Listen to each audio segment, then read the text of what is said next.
Welcome everyone to Eavesdropping at the Movies. I'm Jose. I'm Mike. So I hated it. It. We're talking about it. Sorry, it. Capital I, capital T. Yes. It. It's like that. Yeah. So I'm speaking from the point of view of a certain kind of ignorance. I mean, I know that the Stephen King novel is so popular and beloved by people and everything, and that I think it was a part of a lot of people's childhoods. Yes. Not mine. Not mine. I never read it. I read some Stephen King, but not this. Yes. But I know of it, huge. I knew that there was a clown that was creepy and that it came back every 27 years. That's essentially what I knew. Well, I didn't know anything about it. What I've come out with is that it's really poor, I think. It's really badly made.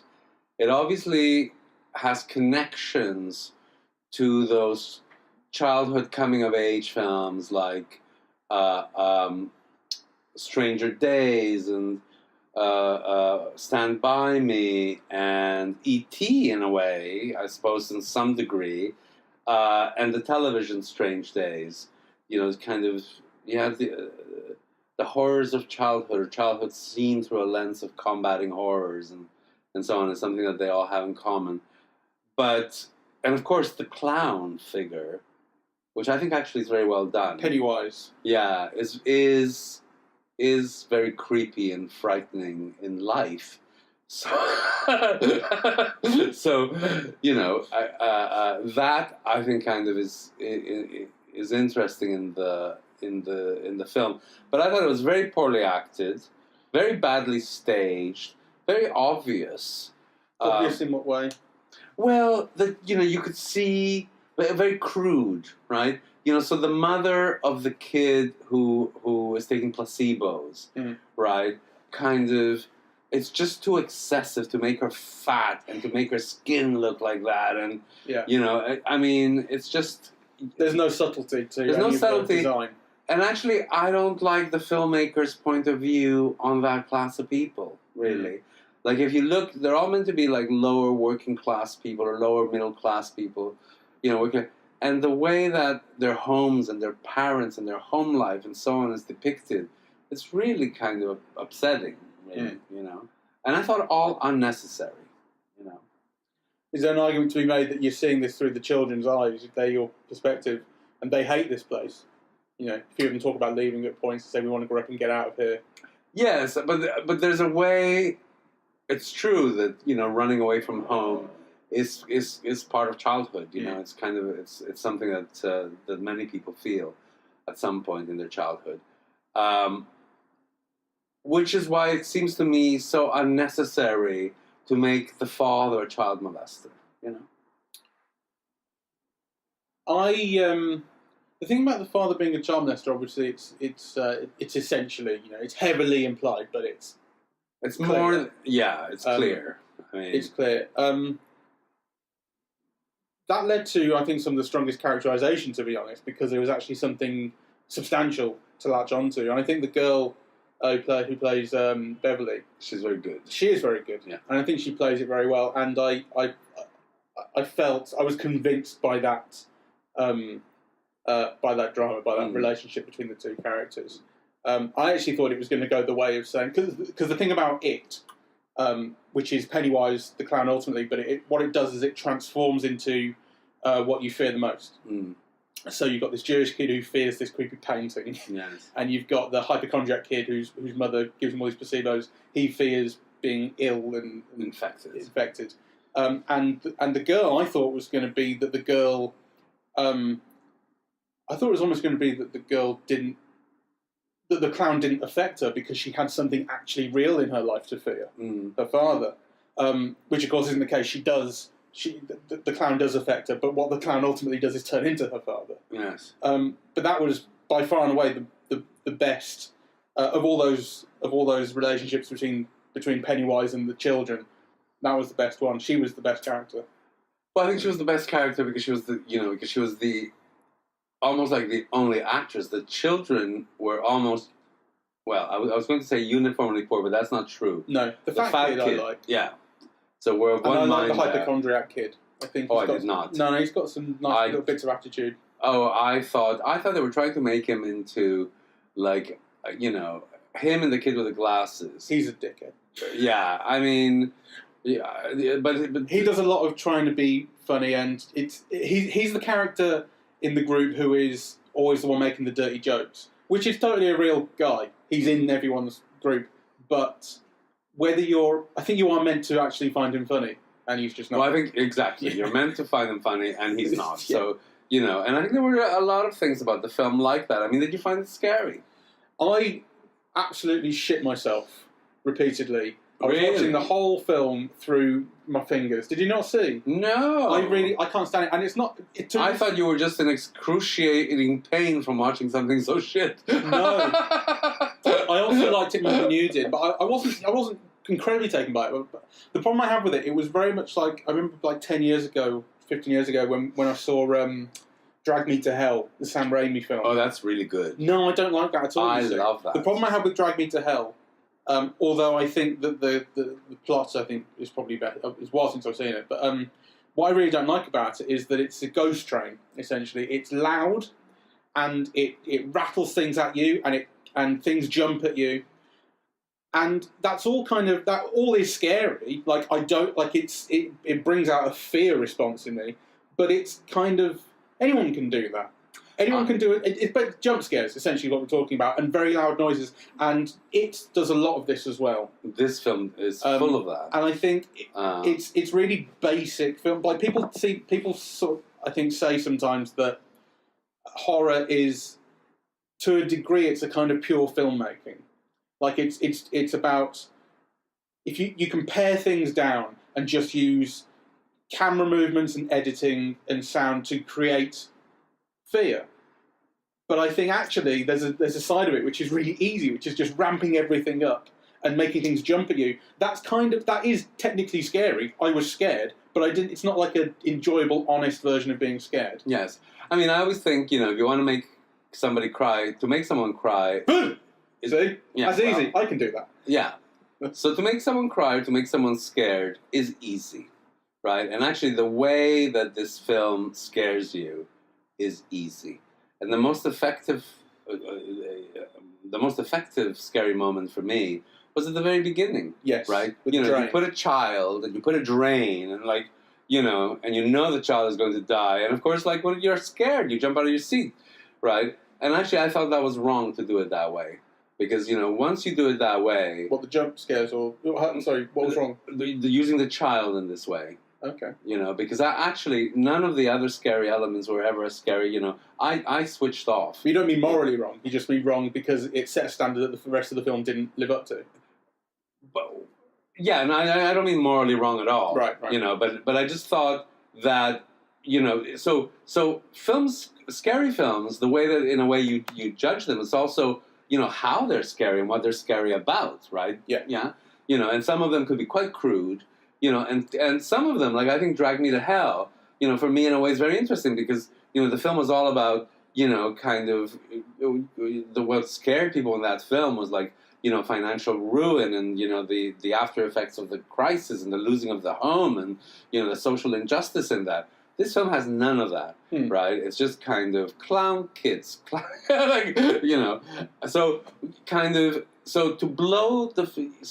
use the child at the beginning, who's like the most vulnerable, and it's set up for you so that there's bonds of love between the brothers, and the making of the boat, and then the tripping through the storm to see how fast it's going, and then to kind of... It was a wonderfully effective opening. It was a wonderfully effective opening, but nothing that the film does after is as good. I think you're absolutely right. But I do like the central idea when they so all the kids have this shit scared out of them by this clown in their own individual ways, and I think some of those sequences, despite the fact that they use some it's kind of quite loud, a lot of that. I do think that some of the design of the things that scare them is quite good and quite effective. Like, I mean, money has been spent on this film. Yes. and it shows. And the production is, I think, of really high quality. You don't feel like the effects are crap. You don't feel like the reason that you're not being scared, or that you're being scared for the wrong way, is because of a lack of effort or kind of work. It's just not the right kind of filmmaking, really. I guess. See what I mean? It's a lousy director. But I think some of the actual design things... I mean, there are things like the headless guy that chases the fat kid moves in this jerky, quick way that is terrifying. It really scared me. The effects are very good. So there are elements of design that are really great. The bathroom getting covered in blood. Yes. Ugh. I know, that reminded me of Carrie. Which is more Stephen King, obviously. Yeah. So all the kids have been scared, and they discuss, we've all seen this creepy stuff going on, what's happening as this clown. Yeah. They realise that their unity is what makes them strong. Yes. I like that. I mean, it's very simple. It was very poorly done, though. Yes. Because the film could have done more out of structuring, like each child confronting fear on their own, and then actually realizing that they were all seeing the same thing. And too much of it happens through dialogue. Yeah, a lot of it happens through saying, "We've all seen this clown, and it feeds on fear, and if we aren't scared of it, then it can't kill us," and so on. And that all happens in dialogue. And actually, when it should be happening through action, it's not clear enough. Mm. I think you kind of get the point, but it's not evocative enough. Yeah, you get the point, but you get it like a thud. It's kind of hammered in and made obvious and stupid. I thought it was very poor storytelling. So, for example, remember the fat kid is he's a geek, he's alone, he's relegated to the library, and he's got this research project where he's finding out all of this stuff, right? Which ostensibly, narratively, you should find out what caused this clown thing to arise. What is the origin of this clown threat every 27 years?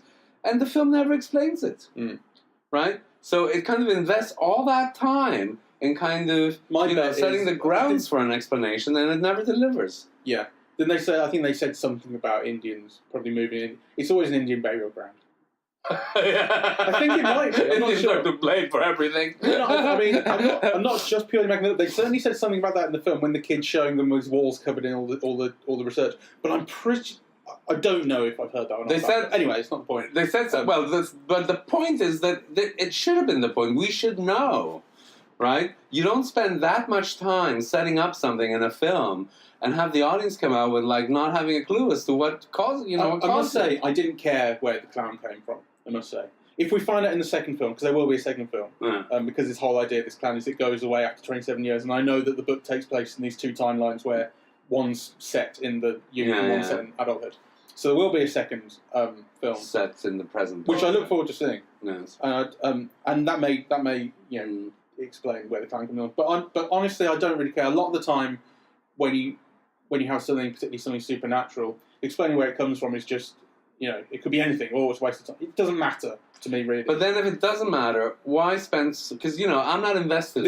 I don't personally have a need to know. Yeah. But actually, the film lays out so much information that actually you feel that there is a need to know, right? Because, it sets up all the diagrams, it shows the sewers, it shows... what was connected in history. It has all these old photographs. And then kind of there's no payoff. The idea of it being... the idea of the clown being something that feeds on fear, and you combat it by being together and refusing to show it fear, was enough for me. All the background, the research that the kid does about how long it's been there, that to me... had a payoff in that they found out the where it lives, the house, because they look at the diagram of the sewers and they look at where all the kids were taken, and they connect it all, and they say the sewers all meet up at this one house. So that was the payoff for me there. Which is fair enough that it wasn't enough for you. It was enough for me. I didn't feel that it was kind of setting things up that it didn't, that it refused to pay off in that respect. Well, I suppose there, yeah. So to backtrack a bit, there is some kind of payoff in the sense that you know what you learn is that it happens every 27 years, that it's connected by sewers, and that the central place where this thing where it lives is an old well. Yeah. Right. So I mean that is kind of what you discover through the kids, but again I thought if that's what you need, if that's the only thing you need to discover, then there's too much effort has been expanded for too little payoff, really. Maybe. So that's kind of one of the many critiques for me of the film. I would have liked also some larger sense of logic of the way that the clown kills, right? So kind of having yes, what the clown eventually does with the kids. Does it kill them? Does it eat them? Because they end up floating in this well, which you see at the end of the movie. Yeah. You see this pile of old stuff and these dead bodies floating in the air. Yes. You go, well, have they been eaten? What's happening? Well, on the one hand, you get the feeling that they have been really killed, because otherwise the boy would have been rescued. Yeah, no, they aren't dead. I think you can see that they're dead. But whether they've been kind of... Are they like food storage for the next 27 years? Because supposedly hundreds of these kids have gone missing over the years. Yeah. I mean, it was just it's a mess, really. It is a bit. But I didn't hate it, despite the fact that I do hate this kind of filmmaking, and it's a story that's not told very well. I didn't hate it. I didn't even have a shit time, really. To an extent, I like a film attacking me. As much as I hate it as well, it's punishment. But it's like I know it was voluntary. I didn't hate it, but I was bored. I know, which is worse. I really was bored. The parts with the villain that I enjoyed the most were when Pennywise is speaking and interacting. I think that's always the best thing about a villain, is they don't even have to be like explain themselves. It doesn't have to be the big villain monologue, but it could just be the thing where instead of having a fight, when they're talking, that's always so much more interesting, and it can be so much more intimidating. So the very opening of the film, it's not just that the kid ends up looking at this clown in the drain and then he gets taken. There's a long conversation between the clown and the child, where the clown is talking, and the clown's talking about, do you like circuses? And what's your favourite part? And it's creepy as fuck. And you go, what the heck's going to happen here? And the clown is so off-track. In fact, who plays the clown? Whoever is very good. Bill Skarsgård. Bill Skarsgård plays Pennywise. Yeah. He's fantastic. Yes. He has this crazy look about him. Who knows how much it was done with, because the eyes point in different directions. Yes. So, there must be added things going on. Obviously his head is all, and he's a big clown. Yeah. So they've done things to him, but obviously the performance really shines. He has this terribly creepy smile, these eyes that pierce and... Yes. I mean, he's very good. So let's be clear. Like the reason why I find the film kind of so bad, and I do find it very, very bad. It's not because of the clown, who's very good. It's not because of the effects. It's not because of the story. Yeah, it really is because of the way that it's told. The execution. The execution is terrible. Much less than some of its parts.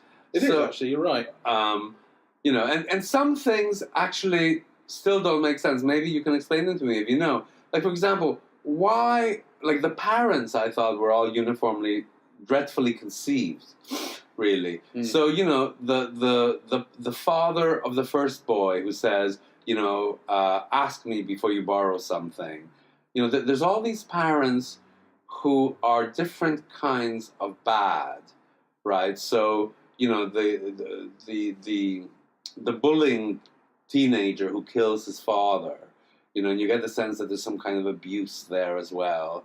But what I didn't understand was, as a clearer example, was just the difference in point of view. When the girl, she cuts her hair and the sink attacks her, and it ends up with blood gushing into the whole bathroom, and the father comes in and he can't see it, and she thinks she's going mad, and she brings the other children in to see whether they see it.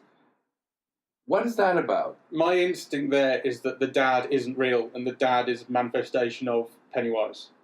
That's why I could because every other instance of people both looking at something that the clown has done or is doing, they can always all see it. So I think that the dad wasn't the actual dad. I think the dad was the... Okay, so where was the actual dad, or does she have a dad at all? Yeah, no, the dad is real, but at that point, the dad was just not home. Okay. or was in the... whatever. But that was Pennywise, I think, making the dad. Okay, well, you see, that wasn't clear. It wasn't clear, but I don't think it's that unfair. I do. Okay. Because, if... I think you've already been given the indication that the dad is sexually abusing his daughter.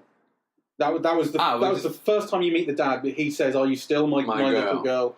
And he holds her hair, and then she goes and cuts it off, and then it's a later scene where the sink explodes. Yes, and the dad comes in, which I think is clear is the imagined dad, because the point is that you've already seen the dad is abusive. I know, but have you had any imagined things like that earlier in the film, though? Yeah, that wasn't the first. That wasn't the first. What were the other vision. Instances? I'm going to try and, if I remember the order that they went in. The fat kids being chased by the headless bloke. That was before that. Uh-huh. But is that meant to be... What? But that's different than having, like, a character in the film. I agree, but I think... so, yes, you have clowns I don't think monsters. it's necessarily meant to be clear at the time, but I don't think it's unfair that you can then go back and say, oh, that's what that was. I don't think it's necessarily unfair that something confuses you at the time. Well, I don't think so either, so long as there's a logic, and I'm trying to find one, and I'm not finding one. Okay. Well, from my perspective, I think there was a logic, even though it's taking me to explain it to you. Not very well. And not very convincingly. I think it is convincing, just because, again, maybe the execution. If you think that the film wasn't doing it, that's fine, but I think there was a logic there. Okay. I picked up on it. Because I'm smart as shit and I pay attention. through your fingers. Through my fingers, I honestly, it shut me right up. Okay, well, in that sense, I suppose that's our difference. Mind you, we saw it in IMAX.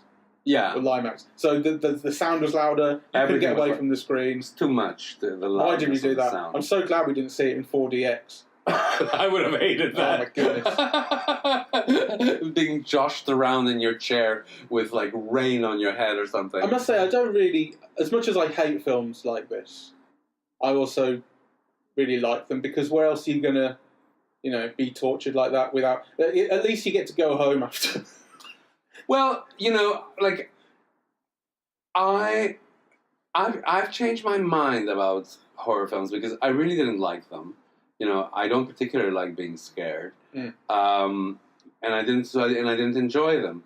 But then over the last few years, I thought some of the most interesting social critiques were being done through the horror genre. Right, like the films were really dealing with what scares us, not only like psychically or interpersonally, but also socially. Right, and I was finding. Like that film about Ethan Hawke, where once a year you're allowed to kill somebody. That's the first one that comes to mind for me. The home invasion thing's been going on for a long time, to be fair. Yeah. But they did it with this political edge. Yeah, I thought that was really interesting. The first Purge was. Yeah, the first one. Yeah, I tried to watch the others. So anyway, I kind of but I think for me the way that you judge these films is fundamental. I mean, did they scare you or not? And the answer for me is no. It didn't. It scared me. What can I say? I was caring. Yes, but there was a lot of easy, unfair scares. I mean, I guess maybe it sounds a bit harsh to say they're easy scares, but there was little creativity in the way it scared. You put it that way. Like there is still technique in doing it right and making it scary. Very cheap thrills. There is still filmmaking technique in doing that effectively, but it is still a type of filmmaking that requires no real imagination. The imagination is in what do the things look like, and how do they move and so on. And I think there was imagination on display there. Yes. Yeah. And there was also, as I say, kind of the production in the design of the actual things was fantastic. Yes, it really was. I think we could agree on that, actually. So all the below the line stuff was very good. All the above the line stuff, I think, for me, left a lot to be. Yeah. Although most of the kids weren't very good performers. No, they were. They was were just the girl and the fat kid. And for me, I like the other one kid, but you didn't. Yeah. Obviously, the guy who plays Pennywise is fucking great. He's a properly good, creepy bloke. Pennywise. Yes, he is. You really don't know what he's going to do. He is, but I think it's almost like inexcusable for a film about children, to have the majority of them be so poor. Yeah, maybe. Unless it's about that. I mean, What do you mean? The film is not about a clown making really terrible child actors. Sorry, I misunderstood you. I thought you meant poor as in no money. Oh no. Yeah, I see what you mean. Yeah, no. I mean, you're right. They were not amazing. There was obviously the film has been updated to the 80s because the original book was written in the 80s. So I assume it would have been. I think it was set in the 60s. Hold on. It's set in the late 50s. So obviously it's been updated to the 1980s because then it's set in 1988, so 27 years later will be 2015, so it'll be nice and modern when the sequel comes out. And so I think partially it's so they can update it to 2015 next time and so on. But a lot of it is clearly banking on this 80s nostalgia that seems to be making come out. It's Stranger Things, essentially. Yes. And while I don't hate that, I think to an extent it is... The people who read the book, which came out in 1986, will have grown up. There'll be a lot of, big part of the target market. So there'll be a lot of nostalgia involved because it was their childhoods when they read this book. So it's their childhoods that are on the screen. But it's sometimes really heavy with it. Like there's one point where all of the characters have fought Pennywise together. It's end of the second act sort of region, remember, when they've stabbed him in the face. And they're outside, and it's a hugely stressful time, and they are shouting at each other and going, oh my God, what's happened? And then the one kid, the kid who's trying to be funny all the time, says about the girl who even invited Molly Ringwald, because she looks a bit like Molly Ringwald. And you go, certainly not at this point in the movie was a line that glib and stupid need to be said. And it was really hitting hard this 80s stuff, that you see them playing the arcade at the one point, and it has a big close-up of Street Fighter. Yes. And you've got the New Kids on the Block reference twice. Yes, and Lethal Weapon is really playing at the cinema. This doesn't need to... It's nostalgia almost for people who probably actually never even experienced the 80s. Probably people my age, I'm 29, who think that they remember the 80s. And it's like, we didn't. The problem is that I think probably the people making these films are now 40 or something. So actually it is like their childhood. Yeah, absolutely. Because, I mean... So it's... But it was too heavy. It's their own investment, and it's not necessarily the audience's investment at all. I kind of... but I think there's a cynical aspect to it. There is. There's a money-making part isn't there? Anyway, I think it's a cynical film, so... Yeah, maybe the case. But Pennywise scared the fucking dog shit out of me. Well, in any case, it's a phenomenal success in America. It's doing very nicely. Yeah. Box office wise, it's where is it? It's been out since September. It's been out this weekend only. In one weekend, it's made $220 million and counting. So, domestic. Worldwide, 370. It's one of those films that's critic-proof, but really, it's not very good. Have the critics been harsh to it? I don't know. I bet they liked it. I bet they said, "Oh, this is clever." Probably in that voice. 85% on Rotten Tomatoes. Right. That's shameful. Sorry, but I have to do that because close that window, bitch. The wind chill is getting to me. Okay, so let's wrap it up. Why would you ever fucking just go away on your own if you're a kid with the creepy clown around? Stay with your mates. Idiots. Well, you see, again, I thought that was something that was very well done because you get the feeling that they're hypnotized, right? Yeah. That the clown is drawing them out. But that could have been made so much better and created more tension around it. There's a moment where you say, why is that idiot going? And you should realize, well, it's not because the kid's an idiot, it's because the clown is doing something. I know, I was taking the piss. Oh. No, you're right. But that was actually good. That was actually good. What is your defense of this movie exactly? No, I'm saying that was good. That was clear. Because and again, they do this through dialogue. Initially, they say the clown wants to isolate us. The clown wants to drive us apart. But then when it actually does it, it is very effective. And actually, the moment I don't think it's effective. It is. There's a central fight in the film where 3 of the kids go into the house together, and they have this in their heads that we need to stay together.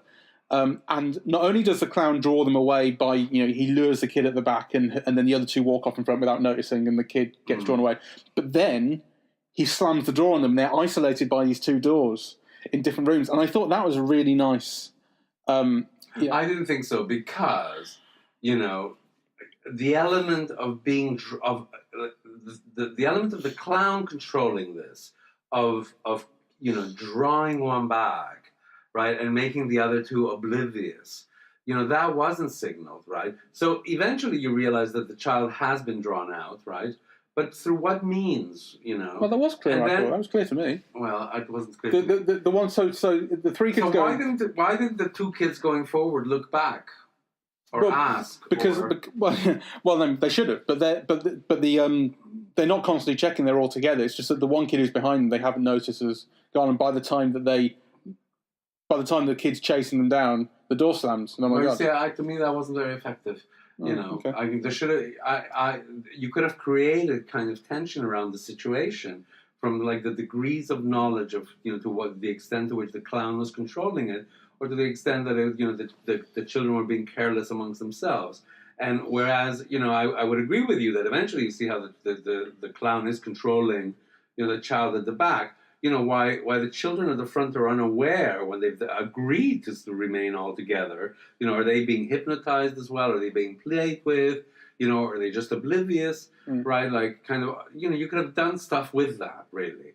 That is not there.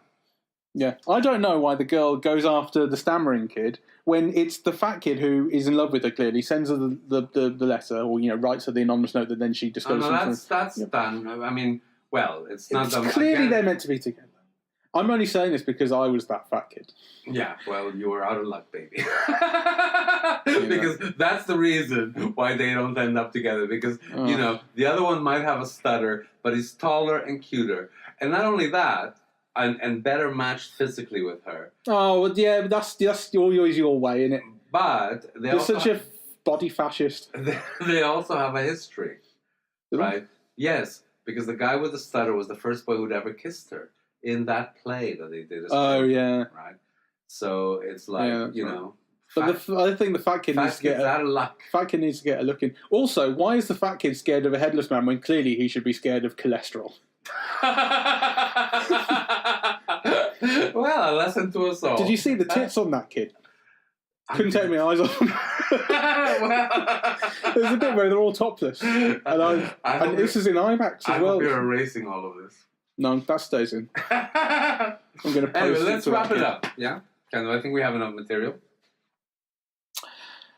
Which is not what the writers of It said. It's a joke about how the story's got really nothing. No, it hasn't. Also, but I am looking forward to the sequel. I want to see what happens in 27 years' time. Well, some people have enormous appetites for trash. No, steady on. I think it's well produced. I mean, what did we see before? We saw the trailer for the new Saw film, and I love Saw to bits. And it will be the 8th. No, the 8th or the Saw 3D was the 7th. So it'll be the 8th Saw film, and God knows what's going to happen, but there's going to be a whole load of new traps, and that's what I care about. Well, I get that. And so with the second It film, there's going to be a whole load of new creepy things, or maybe they'll be the same creepy things. Yes. But we'll see how clowns torture adults as well as children. Yeah, exactly. That's actually quite an interesting. That's a nice little. It would be nice if it was, because obviously it's going to end with the second film, because I think it's where the book ends. Maybe not if it's. But it would be nice. It would be nice if they went, okay, now we're going to fight them when we're all 65 years old or so. Anyway, so let's wrap that up. Actually. Yeah.